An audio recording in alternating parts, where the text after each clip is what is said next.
When she first met him, he seemed like a dream, a charming, attentive man who swept her off her feet. Ms. Lima confessed her mistake openly. She had fallen for Mr. Anderson's charm, believing he was a single man looking for love. But for Ms. Lima, what began as a sweet escape turned into a nightmare. Ms. Lima, you admit to making a huge mistake and hope it doesn't affect your baby Christina. You had an affair with Mr. Anderson, who is married, and believe he's your daughter's father. Yes, Your Honor. The courtroom had hardly settled when the secrets began to slip out, and it became clear that Mr. Anderson's life was built on a dangerous web of lies. Their relationship blossomed from innocent Facebook messages into weekend rendezvous that spanned over 2 years, but nothing could have prepared her for the truth. You know, we was planning a trip to go on a trip, so I couldn't make the trip, so I got on Facebook and I told him, I'm sorry, babe, I couldn't make the trip. And a few minutes later, his Miss Anderson, she inboxed me and say, like, who are you? So I'm like, well, I said, I'm his girlfriend of a year, so who are you? She was like, well. Mr. Anderson stood beside his wife, his shoulders hunched under the weight of his own guilt. He maintained at first that their affair was nothing more than a one-night stand, a momentary lapse in judgment during a rough patch in his marriage. He insisted that he had never seen Ms. Lima again after that night, but as the judge pressed on, his story began to shift. I'm just sorry, Your Honor. I just want to say I'm sorry to my wife and my family and my kids. I believe you are sorry. Your Honor, it was a big mistake,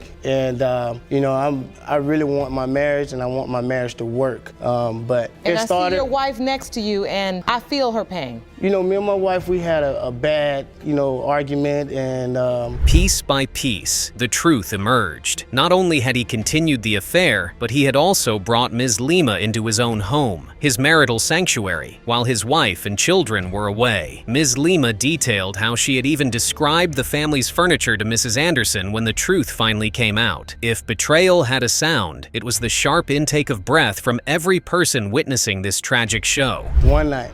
It was a one-night stand. You never saw her again? Never saw her again. Ms. Lima? That's wrong, Your Honor. That's wrong. How often would you see Mr. Anderson? We've seen each other for 2 years, every weekend, Saturdays and Sundays. Was it strange to you that you only saw him on Saturdays and Sundays, or you thought he was working during the week? Not really, because I went to his house numerous of times, but you wait. And Mrs. Anderson? She sat through it all, her face a mask of pain and disbelief. She had heard lies before, but now she was being hit by the full force of reality. Her husband hadn't just cheated, he had constructed an entirely separate existence. The man she built a life with and raised 5 children with was a stranger, and the truth was tearing through her world like a storm. How does one recover from this? That's a yes. Yes. Now, Mr. Anderson, I'm going to remind you, you are in court, and you need to tell the truth. It's time for you to lay it on the line. If you really love your wife and your marriage the way you say you do and your family.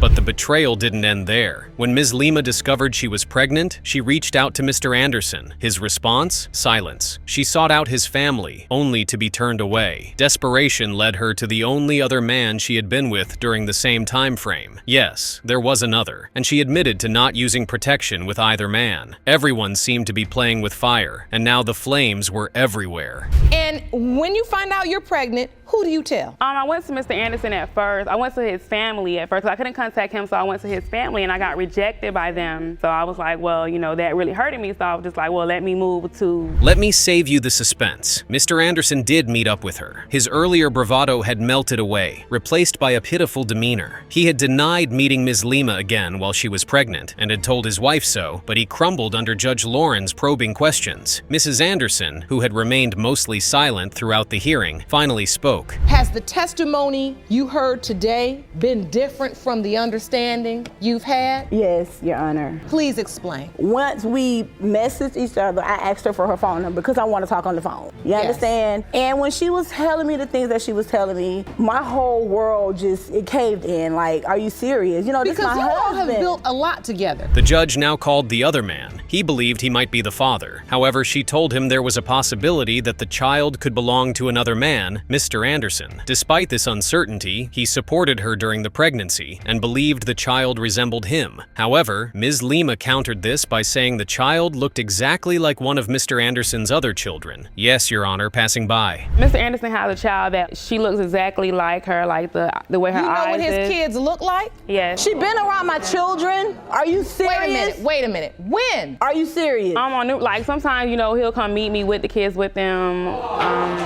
There is just no end to Mr. Anderson's lies. There's no doubt he fed Mrs. Anderson several versions of these lies. There's only one thing to do at this point. Let's get to the moment of truth. Mr. Scott, you are not her father. Mr. Anderson, Yes, Your Honor. you are not her father. Ms. Sutton's story was simple yet devastating. She believed she was in an exclusive relationship with Mr. Smith. He lived with her, shared her bed, and returned home every night. Their relationship felt as real as the life they were building together. But it all came crashing down the day she announced her pregnancy. Miss Sutton, you say you believed you were in an exclusive relationship with Mr. Smith until you got pregnant and discovered he was living a double life. You say the defendant has denied your daughter, Kaylee, and you are in court to prove he is your child's father. Yes, Your Honor. Mr. Smith stood across the aisle, ready to deny everything. Beside him stood his mother, Ms. Colley. They had come armed with accusations, claims that Ms. Sutton was nothing more than a liar with a wandering eye. You and your mother say Miss Sutton is a pathological liar whose list of sexual partners extends well beyond just you. You admit to having 2 sexual encounters with the plaintiff, but say your relationship was anything but exclusive. Ms. Sutton insisted that Mr. Smith had mastered the art of deception. When she shared the ultrasound on social media, it wasn't congratulations that flooded her inbox. It was a message from another woman. A woman claimed she was also in a relationship with Mr. Smith. What do you mean he had a double life? Him and his other baby mama were together when he was supposed to be with me. Like, he was staying with me, living with me. I used to see him every day. He used to come home every night.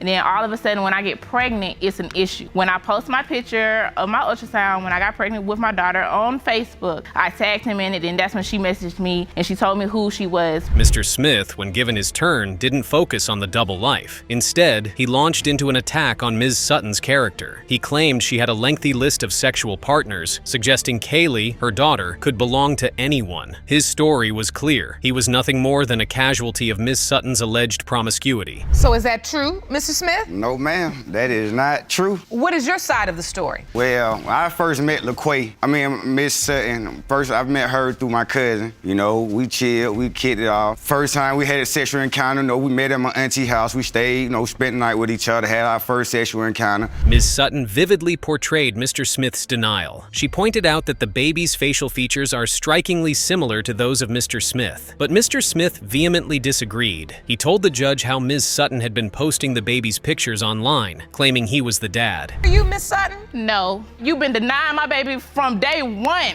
From day one, when she looked just like you. Ain't nobody in my family got no big forehead like that. That baby look just like you. Even your partners on the street on Fabric say that she look just like you. I know they will, because every time they look around, you posting the picture. Every time they look around, you posting the picture. And the truth was damning. She had offered him a free DNA test through child support, but he had never shown up, not once, but twice. Now, this is unusual. Avoidance is often the bedfellow of guilt. If he was so sure the child wasn't his, why wouldn't he take the test and clear his name? She tried to give me a free DNA test. Okay, you tried to give me a free DNA test. Child support, he did not show up twice for a DNA test. So what that's saying about you? Because if I was a man, if I know a baby wasn't mine, I'll be the first one up there to take a DNA test. But it got worse. As the judge pressed deeper, Ms. Colley hurled accusations of her own. She claimed Ms. Sutton had not only been involved with Mr. Smith, but also with other members of their family. She recounted a moment when she allegedly found Ms. Sutton in bed with another family member. The accusation was like gasoline to the already blazing fire. Your Honor, Miss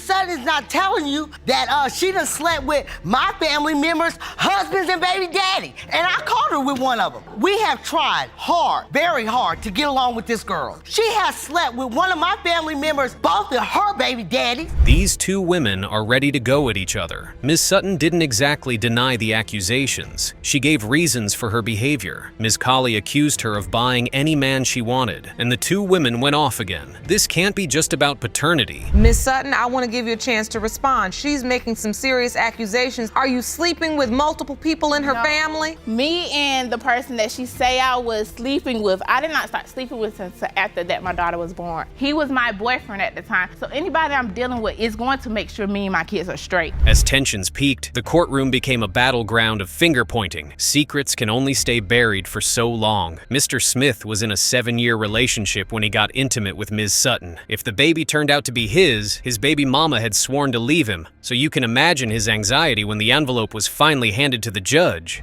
Mr. Smith, you are the father. Oh, thank you. After 3 years. 3 years.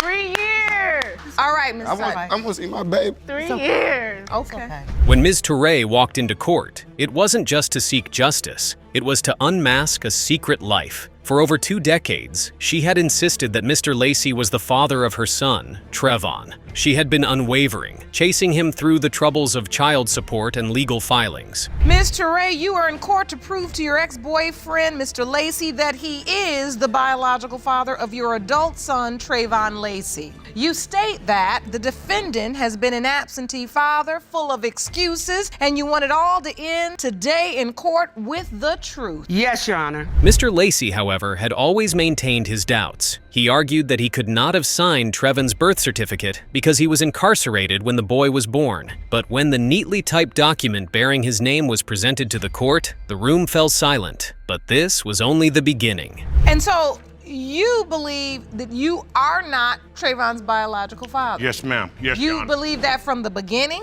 Yes, Your Honor. All right, so did you sign the birth certificate? No, Your Honor. Yes, he did, Your Honor. Your Honor, I could not Your have Honor, I signed got proof today that he did sign the birth certificate, and his name is on my son's I'd like birth to see that proof. Jerome? The deeper Judge Lauren dug, the murkier the waters became. Mr. Lacy revealed that he first learned of Trevon's supposed paternity through a summons to a child support hearing. According to him, the judge back then had practically declared him the father at first glance. No DNA test, no questions asked. His story, however, did not align with the records. So, Lacy, when did you find out that she claimed you were Trevon's biological father? I say Trevon probably was about between 3 and 6 months years old. I received a court paper to go to the state of Ohio child support court, and me and Miss Touré, we did both appear at the child support court. When I walked into the court, Ms. Touré insisted that Mr. Lacy had been offered a chance to take a DNA test but declined, choosing instead to accept the financial obligations of fatherhood. The truth, it seemed, was wrapped in a blanket of contradictory claims, and the court needed more than just words to clear it. Not true, Your Honor. They gave him an opportunity for a DNA. No, if they he did had not, Your any Honor. doubt that my son was not No, they his did child, not, Your Honor. I Hamilton would've took the County gave DNA. him a window of an opportunity to say yes or nay, I want a DNA. He said, no,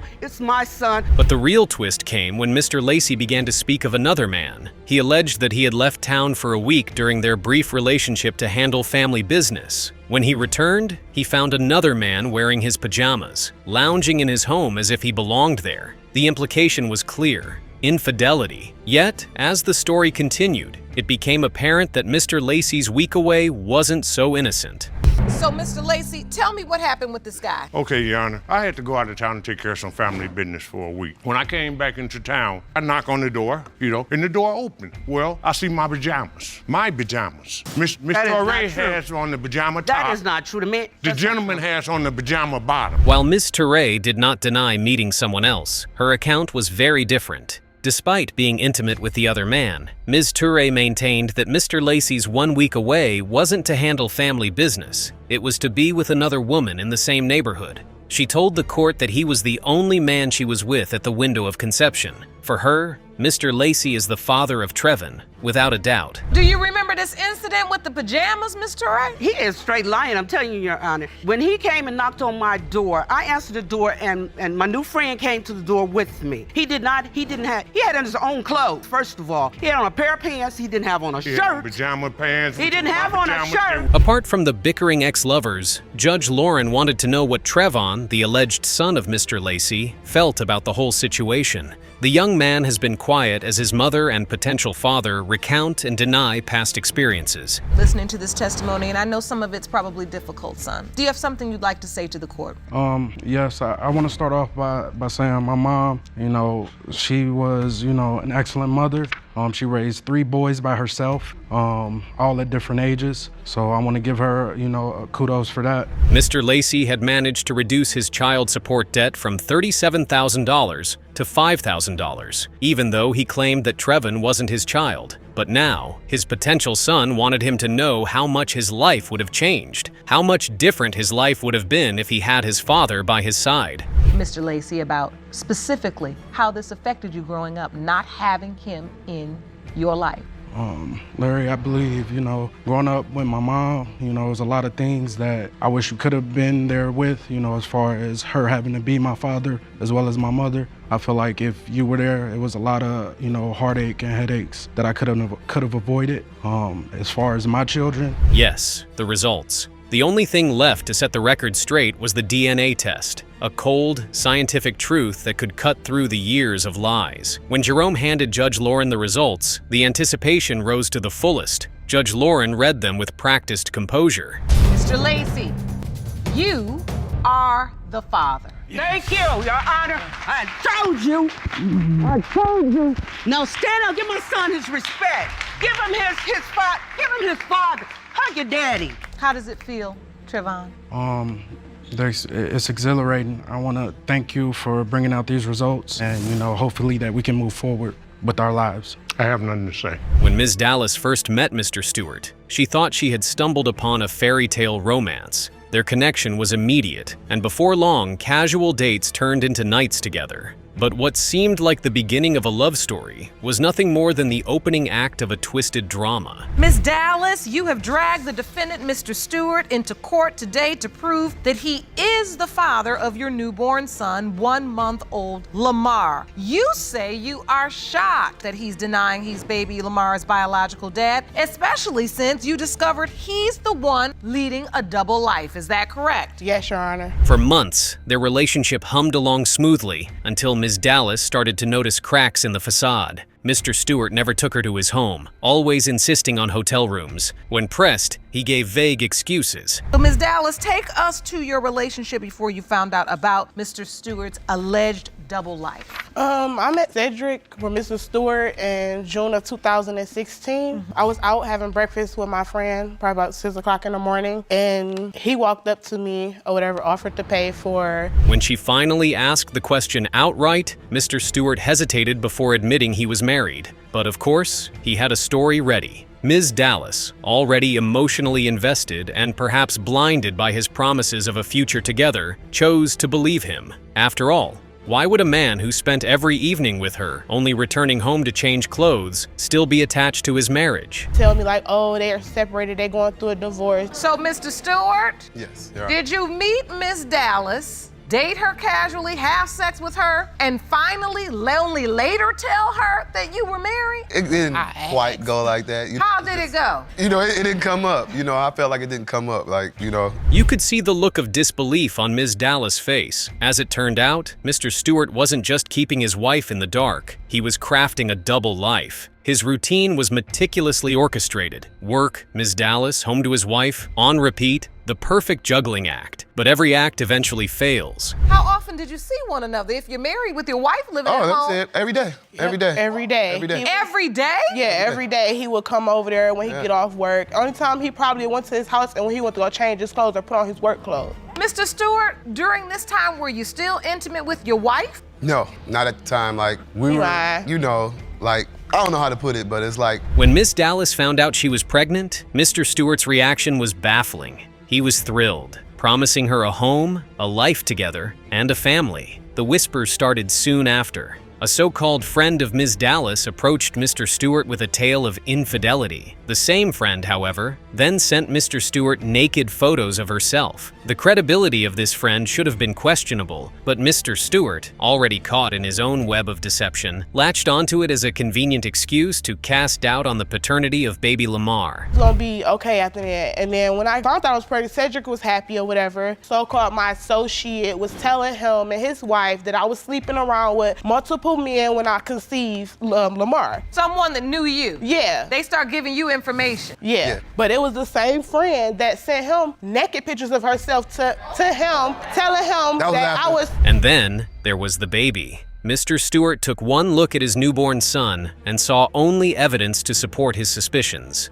Ms. Dallas countered with the obvious, but Mr. Stewart had already convinced himself of an alternate truth, one that absolved him of responsibility. Well, the other doubt was, like, when he got here, he don't look like me. Look at his hair, he look mixed. He don't look mixed. All babies come out with fine hair, and I'm pretty sure everybody got children knows that. At what point do you have to come clean with your wife about this baby? But the real bombshell came when Mr. Stewart's wife, perhaps finally catching wind of her husband's infidelity, fired back. The picture wasn't just a petty move, it was a calculated strike, a reminder that while Ms. Dallas dreamed of a future, Mr. Stewart was still very much entangled in his present. Such a bold woman. Judge Lauren wanted to speak with her. This testimony is troubling. Yes, very troubling, and it was not true. What part of the testimony do you disagree? How they met. Cedric met her online. Okay. And so you believe he was actually looking for exactly a relationship outside the marriage? I wouldn't say a relationship, but relations. Relations. Exactly. Ooh, we like receipts, precious. But it turned out that Mrs. Stewart's receipts were just unreplied messages from people interested in Ms. Dallas. However, the whole thing soon turned into a verbal battle between the wife and the Ms. Dallas. Yeah, we live together. Well, you we live don't together? We kind of, you know. Well, what's that? You know what I mean? We live together, but we go back and forth. We moved in together, but we go back and forth. Like, she done moved out and came 2 back. days. You know what I mean? And Are you all divorced or still married? legally, we're still married. We're still married. Ms. Stewart, what do you want? Do you want this marriage to work? Roberta knows what Roberta has to do for herself. For Mr. Stewart, there was no escaping the consequences. His double life had caught up to him. Finally, the moment everyone had been waiting for arrived. The judge opened the envelope containing the DNA test results. Mr. Stewart, you are the father. Hey, I told you, baby. I told you. I ain't got no reason to lie at all. So listen, Ms. Dallas, I see you are in tears because I go through so much with him and his wife. You don't understand. I go through so much. When Cortez Bell first walked into that courtroom, no one could have guessed the tangled web of lies about to unravel. On the other side stood Destiny Cousin and her mother, Sharonica, both visibly worn down, not just by the responsibilities of raising 7-month-old Taquan, but by the weight of betrayal. They weren't there to seek revenge or money, they were there for the truth. And the truth, as it turned out, was far messier than anyone could have imagined. Miss Cousin, you and your mother say you had no choice but to drag the defendant, Mr. Bell, into court today because you're fed up with his lies. Yes, he denies being the father of your 7-month-old son, Taquan, and has even gone to the extreme by blocking all contact with you. Is that correct? Yes, Your Honor. Destiny wasn't Cortez's girlfriend, at least not officially. She was the other woman, and she only realized it now. When they met at work, he perfectly played the role of a single man. Late lunches, shared secrets, and stolen weekends away. And you're basically saying that Mr. Bell was a two-timer. He had your daughter thinking he was in a relationship with her, but he was really in a relationship with somebody else? Yes, Your Honor. Is that true, Mr. Bell? No, we went out once. Sharonica wasn't letting him off the hook easily. She had raised Destiny with hope and discipline, ensuring she graduated with a high school diploma and landed a job. But Cortez's influence had steered her daughter down a different path, one lined with false promises and cruel realizations. While Cortez claimed their physical relationship was a one-off encounter, Destiny's account painted a different picture. Because he lied. No, he lied. Why would you lie on me for no reason? Because he felt your weakness. That's what he felt. He felt that he could take control of you because he knew that you was the one that was not gonna say nothing and was gonna be silent. But as of today, God is my witness. I'm speaking. Cortez maintained his stance. He was adamant that Taquan wasn't his child, and that Destiny was using the baby as a pawn to disrupt his main relationship. His words danced around the truth, skillfully avoiding accountability while maintaining a veil of innocence. Are you denying the baby is yours? Yes. Because you have the girlfriend of 6 years, or because you truly believe this isn't your biological it's not child? mine. Why? Why do you doubt? For one, when she got pregnant, I found out she was pregnant through a manager at the job. He called me in the office and told me she was pregnant. And I told him the same thing I'm telling her. It's not mine. Why you lying? Destiny? Cortez had another life. A long-term girlfriend of 6 years, a seemingly stable relationship, a home he returned to after those supposed one-time encounters with Destiny. He was the master of compartmentalization, slipping between roles with ease. That your boyfriend was having a relationship with somebody else. I was pregnant with our second daughter. And I guess you could say a mutual friend happened to recognize Cortez on her page, like for his pictures and stuff like that. And he asked if Cortez and I were still together. And I was just like, of course. So he gave me her name or whatever. I searched for her on Instagram. Of course I'm gonna search. Cortez had tried to prevent any slip-ups, but those slip-ups happened. The evidence suggested more than a fleeting mistake. It suggested intent, manipulation, and worst of all, a sustained deception that stretched over months. Destiny laid it all bare for the court. Miss Cousin, I want you to tell the court the nature of your relationship. We slept together 3 times,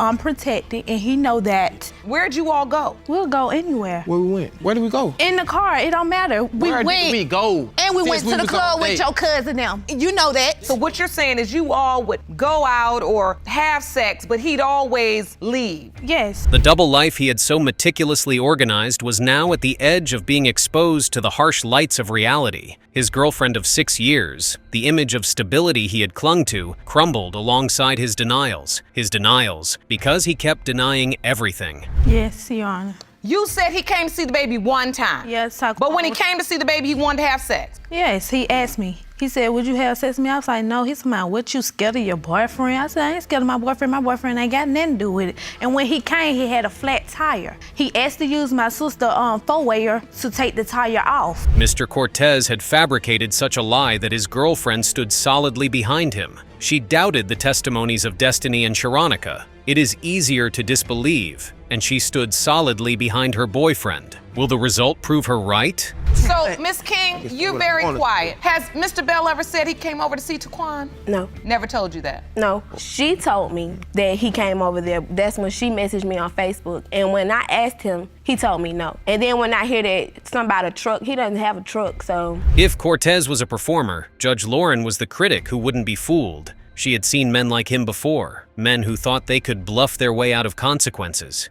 She allowed him to speak, to twist and turn his story until it no longer resembled reality. Then she brought it all crashing down. Mr. Bell, you are the father. Thank you, Lord Jesus. Oh, yes. Oh, yes. You're silent now. I'll take my child support paper. The McMahon and Wilridge sisters stood side by side. They had been here before, learning previously that their late father had led a double life. But today, they were back, bracing for yet another twist in their father's tangled web of secrets. Ms. McMahon and Ms. Wildridge, in your previous appearance in our courtroom, you learned your deceased dad had kept a secret from you your entire life. Yes, Your Honor. It turns out that he had cheated on your mother, and you discovered that a good friend of yours was actually your biological sister. Seated beside them was Ms. Swan, a woman who, until recently, had been nothing more than a whisper in family gossip. She sat with a quiet, unsettling calm, as if she were here for afternoon tea, and not to reveal that her son, Mr. Williams, might also be the offspring of the same man.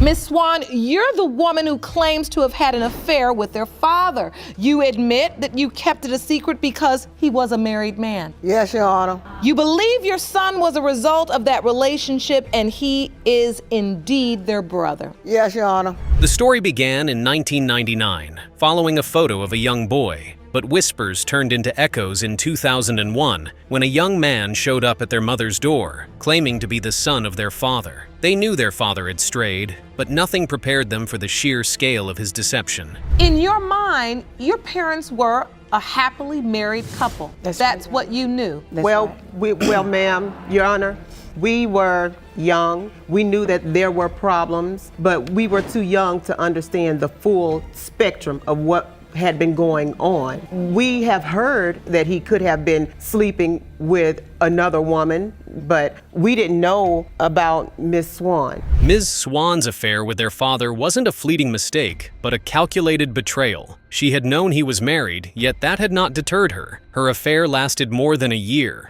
but her story had lots of inconsistencies. The timelines fluctuated with every retelling. A married man told you he was married. Okay, I didn't keep on after the man. But as a woman, you could say no, he was married. And you could have turned away. You could even told my mom. If you were decent, you would have told me. Miss Swan, how many years did this affair last? Year and a half. About a year and a half. Ma'am, I don't know. She knew he was married. She knew he had a family. But in her mind, that part simply doesn't matter. Ms. Swan had named her son Ellis after the sister's father, branding the boy with a name steeped in betrayal. But the darkest twist was yet to come. The last time I saw their father, he left my house and he got towards the driveway. And he got out of his car and told me he'll see me in heaven. And that was the end of it. That's the last time I seen him. He'd see you in heaven. Mm-hmm. Well, I don't think y'all gonna be in heaven. I don't think, and you said you're not remorseful? Ms. Swan's claim about the sister's father wasn't well received. Ms. McMahon countered her. Their father had died at home, found by their mother, who had been making breakfast. The difference was glaring, and the timeline didn't add up. Ms. Swan's story felt shaky, almost unbelievable. In what proximity was the last time you saw him till when he passed away? That night. That night? Because that night when he left my house, a friend of mine came by and told me he was dead. Well, he didn't die at night. My dad was found deceased at 5:30 in the morning. Oh, well. My mom was getting up to fix him breakfast. The sisters were stunned. Beneath the surface, their father had constructed an entire alternate life. He had moved through the world as two men. The loving father who sat at the head of their dinner table and the deceitful lover who slipped away into the night. Despite it all, Ms. Swan swore she was not with any other person except their father. I have to ask you, and this is respectfully, but were you intimate with anyone else during the time you were intimate with their father, where there could potentially be another biological father of your son? Not that no ma'am. Well, Your Honor, she's saying no, but if she's sleeping with a married man, she didn't think enough to be respectful of herself and sleep with a married man. Ms. Swan's son, Mr. Williams, entered the courtroom. He had been living with the possibility that the man he never knew might be his father, that the sisters sitting across from him might share his blood. For him, this wasn't just about truth, it was about identity. Had you ever had an opportunity to meet this man? I remember certain things of him, but I don't remember too much. I remember the van that he had, and I remember riding in this van and some noises they used to make with the little horns and everything, but... My dad fixed on cars, and he used to modify all his vehicles. That was one of his things. He used to build things very handy. This is clearly very emotional for the sisters. Finally, the DNA results arrived. Judge Lauren held the envelope, the thin slip of paper inside wielding the power to either bind these strangers together or confirm a lifetime of deception. Who knew how many more secrets lay hidden in the shadows, waiting for their moment in the light? That you are half siblings. You knew it. Now he boy. The only boy. The only boy that we know of. So how does it feel today, Mr. Williams? It's a lot lifted off of me.